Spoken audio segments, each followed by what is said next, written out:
Hello everyone welcome to Devanjali cooking song मैंने छुआ मान स्कूल टिफिन बॉक्स किभली पैक करा जाए आपण सहित आज मुझे शेयर करुँची। देखंतु आमे तो जहाँ भी दबा से हेल्दी ही दबा आउ से मन पसंद भी हवा जरूरी।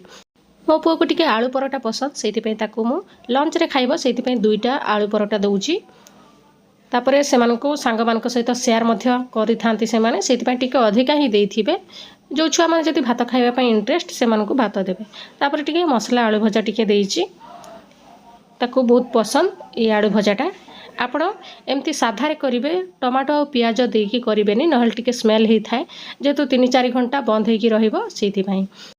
तापर मु आउ गोटे टिफिन रे पैक करिची फ्रुट्स आपण निज मनपसंद अनुसार जोटा भी दे पारे। छुआ कौन पसंद करुच्ची न पसंद करुच्ची सेटा भी आपण देखिकी देवे। तापर गोटे छोट बिस्किट पकेट दूची मो छुआ को बहुत पसंद।